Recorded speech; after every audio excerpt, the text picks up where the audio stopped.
ಬತ್ತಿ ಹೋದಂಥ ಬಸವಸಾಗರ ಜಲಾಶಯ ಈಗ ಭರ್ತಿಯಾಗಿದೆ. ಮಹಾರಾಷ್ಟ್ರದಲ್ಲಿ ಸುರಿತಿರುವಂಥ ಭಾರೀ ಮಳೆಗೆ ಯಾದಗಿರಿ ಜಿಲ್ಲೆಯ ಹುಣಸಗಿ ತಾಲೂಕಿನ ನಾರಾಯಣಪುರ ಗ್ರಾಮದ ಹೊರಭಾಗದಲ್ಲಿರುವಂಥ ನಾರಾಯಣಪುರನ ಬಸವಸಾಗರ ಜಲಾಶಯವು ಈಗ ಭರ್ತಿಯಾಗಿದೆ. ನಾವು ಕೂಡ ವಿಸ್ತಾರ ಕ್ಯಾಮ್ರಾದಲ್ಲಿ ನಾವು ಈ ದೃಶ್ಯಗಳನ್ನು ಕೂಡ ತಾವು ವೀಕ್ಷಕರಿಗೆ ತೋರಿಸ್ತೀವಿ. ನೋಡಿ, ಏನು ಹುಣಸಗಿ ತಾಲೂಕಿನ ನಾರಾಯಣಪುರ ಗ್ರಾಮದ ಹೊರಭಾಗದಲ್ಲಿರುವ ಜಲಾಶಯವು ಈಗಾಗಲೇ ಸಂಪೂರ್ಣವಾಗಿ ಭರ್ತಿಯಾಗಿದೆ. 33.33 TMC ಸಂಗ್ರಹ ಸಾಮರ್ಥ್ಯ ಉಳ್ಳಂಥ ಜಲಾಶಯದಲ್ಲಿ ಸುಮಾರು 27 TMC ನೀರು ಭರ್ತಿಯಾಗಿದೆ. ಈಗಾಗಲೇ ಮಹಾರಾಷ್ಟ್ರದಲ್ಲಿ ಹೆಚ್ಚಿನ ಪ್ರಮಾಣದ ಮಳೆ ಸುರಿತಿರುವ ಪರಿಣಾಮವಾಗಿ ಮಹಾರಾಷ್ಟ್ರದಿಂದ ಕೃಷ್ಣಾ ನದಿಗೆ ನೀರಿನ ಒಳ ಹರಿವು ಹೆಚ್ಚಾಗಿದೆ. ಪರಿಣಾಮವಾಗಿ ಕೃಷ್ಣಾ ನದಿಗೆ ದಿನೇ ದಿನೇ ನೀರಿನ ಒಳಹರಿವು ಹೆಚ್ಚಾಗ್ತಾ ಇದೆ. ಬಸವಸಾಗರ ಜಲಾಶಯಕ್ಕೆ ಪ್ರತಿ ಕ್ಷಣವೂ ನೀರಿನ ಒಳಹರಿವು ಕೂಡ ಹೆಚ್ಚಾಗ್ತಾ ಇದೆ. ಹೀಗಾಗಿ ಬಸವಸಾಗರ ಜಲಾಶಯದಿಂದ ಹೆಚ್ಚಿನ ಪ್ರಮಾಣದ ನೀರು ಹರಿಬಿಡಲಾಗ್ತಾ ಇದೆ. ಈಗಾಗಲೇ ಬಸವಸಾಗರ ಜಲಾಶಯದಲ್ಲಿ ಸುಮಾರು 30 ಕ್ರಸ್ಟ್ ಗೇಟ್ಗಳಿದ್ದು 30 ಗೇಟ್ಗಳಲ್ಲಿ ಸುಮಾರು 25 ಗೇಟ್ ಓಪನ್ ಮಾಡುವ ಮೂಲಕ ಸುಮಾರು 3 ಲಕ್ಷ ಕ್ಯೂಸೆಕ್ ನೀರು ಕೃಷ್ಣಾ ನದಿಗೆ ಹರಿಬಿಡಲಾಗಿದೆ. ಪ್ರಮುಖವಾಗಿ ಕೃಷ್ಣಾ ನದಿಗೆ ಹೆಚ್ಚಿನ ನೀರು ಹರಿಬಿಟ್ಟ ಪರಿಣಾಮವಾಗಿ ಕೃಷ್ಣಾ ನದಿ ತೀರದಲ್ಲಿ ಈಗ ಪ್ರವಾಹದ ಆತಂಕ ಎದುರಾಗಿದೆ. ಈಗಲೇ ಪ್ರವಾಹವನ್ನು ಎದುರಿಸಲು ಜಿಲ್ಲಾಡಳಿತ ಕೂಡ ಸನ್ನದ್ಧವಾಗಿದೆ. ಹೀಗಾಗಿ ಎಲ್ಲೋ ಒಂದು ಕಡೆ ಕಳೆದ 1 ತಿಂಗಳ ಹಿಂದೆ ಇದೇ ನಾರಾಯಣಪುರದ ಬಸವಸಾಗರ ಜಲಾಶಯವು ಬತ್ತಿ ಹೋಗಿತ್ತು. ಜಲಾಶಯದಲ್ಲಿ ಕೇವಲ 14 TMC ನೀರು ಸಂಗ್ರಹವಿತ್ತು. ಆದರೆ ಈಗ ಬತ್ತಿ ಹೋದಂಥ ಬಸವಸಾಗರ ಜಲಾಶಯಕ್ಕೆ ಹೆಚ್ಚಿನ ಪ್ರಮಾಣದ ನೀರು ಕೃಷ್ಣಾ ನದಿಯಿಂದ ಏನು ಆಲಮಟ್ಟಿ ಜಲಾಶಯದ ಮೂಲಕ ಬಸವಸಾಗರ ಜಲಾಶಯಕ್ಕೆ ಹೆಚ್ಚಿನ ನೀರು ಹರಿಬಿಡಲಾಗಿದೆ. ಹೀಗಾಗಿ ಬಸವಸಾಗರ ಜಲಾಶಯಕ್ಕೆ ಪ್ರತಿದಿನವೂ ದಿನೇ ದಿನೇ ಒಳ ಹರಿವು ಕೂಡ ಹೆಚ್ಚಾಗ್ತಾ ಇದೆ. ಹೀಗಾಗಿ ಬಸವಸಾಗರ ಜಲಾಶಯದಿಂದ ಕೃಷ್ಣಾ ನದಿಗೆ ಭಾರೀ ಪ್ರಮಾಣದ ನೀರು ಹರಿಬಿಡಲಾಗಿದೆ.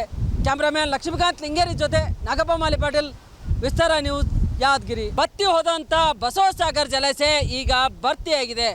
ಮಹಾರಾಷ್ಟ್ರದಲ್ಲಿ ಸುರಿತಿರುವಂಥ ಭಾರೀ ಮಳೆಗೆ ಯಾದಗಿರಿ ಜಿಲ್ಲೆಯ ಹುಣಸಗಿ ತಾಲೂಕಿನ ನಾರಾಯಣಪುರ ಗ್ರಾಮದ ಹೊರಭಾಗದಲ್ಲಿರುವಂಥ ನಾರಾಯಣಪುರನ ಬಸವಸಾಗರ ಜಲಾಶಯವು ಈಗ ಭರ್ತಿಯಾಗಿದೆ.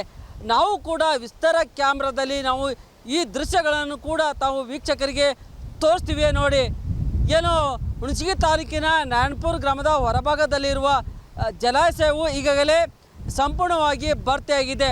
33.33 TMC ಸಂಗ್ರಹ ಸಾಮರ್ಥ್ಯ ಉಳ್ಳಂಥ ಜಲಾಶಯದಲ್ಲಿ ಸುಮಾರು 27 TMC ನೀರು ಭರ್ತಿಯಾಗಿದೆ. ಈಗಾಗಲೇ ಮಹಾರಾಷ್ಟ್ರದಲ್ಲಿ ಹೆಚ್ಚಿನ ಪ್ರಮಾಣದ ಮಳೆ ಸುರಿತಿರುವ ಪರಿಣಾಮವಾಗಿ ಮಹಾರಾಷ್ಟ್ರದಿಂದ ಕೃಷ್ಣಾ ನದಿಗೆ ನೀರಿನ ಒಳ ಹರಿವು ಹೆಚ್ಚಾಗಿದೆ. ಪರಿಣಾಮವಾಗಿ ಕೃಷ್ಣಾ ನದಿಗೆ ದಿನೇ ದಿನೇ ನೀರಿನ ಒಳಹರಿವು ಹೆಚ್ಚಾಗ್ತಾ ಇದೆ. ಬಸವಸಾಗರ ಜಲಾಶಯಕ್ಕೆ ಪ್ರತಿ ಕ್ಷಣವೂ ನೀರಿನ ಒಳಹರಿವು ಕೂಡ ಹೆಚ್ಚಾಗ್ತಾ ಇದೆ. ಹೀಗಾಗಿ ಬಸವಸಾಗರ ಜಲಾಶಯದಿಂದ ಹೆಚ್ಚಿನ ಪ್ರಮಾಣದ ನೀರು ಹರಿಬಿಡಲಾಗ್ತಾ ಇದೆ. ಈಗಾಗಲೇ ಬಸವಸಾಗರ ಜಲಾಶಯದಲ್ಲಿ ಸುಮಾರು 30 ಕ್ರಸ್ಟ್ ಗೇಟ್ಗಳಿದ್ದು 30 ಗೇಟ್ಗಳಲ್ಲಿ ಸುಮಾರು 25 ಗೇಟ್ ಓಪನ್ ಮಾಡುವ ಮೂಲಕ ಸುಮಾರು 3 ಲಕ್ಷ ಕ್ಯೂಸೆಕ್ ನೀರು ಕೃಷ್ಣಾ ನದಿಗೆ ಹರಿಬಿಡಲಾಗಿದೆ. ಪ್ರಮುಖವಾಗಿ ಕೃಷ್ಣಾ ನದಿಗೆ ಹೆಚ್ಚಿನ ನೀರು ಹರಿಬಿಟ್ಟ ಪರಿಣಾಮವಾಗಿ ಕೃಷ್ಣಾ ನದಿ ತೀರದಲ್ಲಿ ಈಗ ಪ್ರವಾಹದ ಆತಂಕ ಎದುರಾಗಿದೆ. ಈಗಲೇ ಪ್ರವಾಹವನ್ನು ಎದುರಿಸಲು ಜಿಲ್ಲಾಡಳಿತ ಕೂಡ ಸನ್ನದ್ಧವಾಗಿದೆ. ಹೀಗಾಗಿ ಎಲ್ಲೋ ಒಂದು ಕಡೆ ಕಳೆದ 1 ತಿಂಗಳ ಹಿಂದೆ ಇದೇ ನಾರಾಯಣಪುರದ ಬಸವಸಾಗರ ಜಲಾಶಯವು ಬತ್ತಿ ಹೋಗಿತ್ತು. ಜಲಾಶಯದಲ್ಲಿ ಕೇವಲ 14 TMC ನೀರು ಸಂಗ್ರಹವಿತ್ತು. ಆದರೆ ಈಗ ಬತ್ತಿ ಹೋದಂಥ ಬಸವಸಾಗರ ಜಲಾಶಯಕ್ಕೆ ಹೆಚ್ಚಿನ ಪ್ರಮಾಣದ ನೀರು ಕೃಷ್ಣಾ ನದಿಯಿಂದ ಏನು ಆಲಮಟ್ಟಿ ಜಲಾಶಯದ ಮೂಲಕ ಬಸವಸಾಗರ ಜಲಾಶಯಕ್ಕೆ ಹೆಚ್ಚಿನ ನೀರು ಹರಿಬಿಡಲಾಗಿದೆ. ಹೀಗಾಗಿ ಬಸವಸಾಗರ ಜಲಾಶಯಕ್ಕೆ ಪ್ರತಿದಿನವೂ ದಿನೇ ದಿನೇ ಒಳ ಹರಿವು ಕೂಡ ಹೆಚ್ಚಾಗ್ತಾ ಇದೆ. ಹೀಗಾಗಿ ಬಸವಸಾಗರ ಜಲಾಶಯದಿಂದ ಕೃಷ್ಣಾ ನದಿಗೆ ಭಾರೀ ಪ್ರಮಾಣದ ನೀರು ಹರಿಬಿಡಲಾಗಿದೆ. ಕ್ಯಾಮ್ರಾಮ್ಯಾನ್ ಲಕ್ಷ್ಮೀಕಾಂತ್ ಲಿಂಗೇರಿ ಜೊತೆ ನಾಗಪ್ಪ ಮಾಲಿ ಪಾಟೀಲ್, ವಿಸ್ತಾರ ನ್ಯೂಸ್, ಯಾದಗಿರಿ. ಅನುಕ್ಷಣದ ಸುದ್ದಿಗಳಿಗಾಗಿ ವಿಸ್ತಾರ ನ್ಯೂಸ್ ಯೂಟ್ಯೂಬ್ ಚಾನೆಲ್ ಸಬ್ಸ್ಕ್ರೈಬ್ ಮಾಡಿ. ಹೊಸ ಸುದ್ದಿಗಳ ನೋಟಿಫಿಕೇಶನ್ಗಾಗಿ ಬೆಲ್ ಐಕಾನ್ ಕ್ಲಿಕ್ ಮಾಡಿ.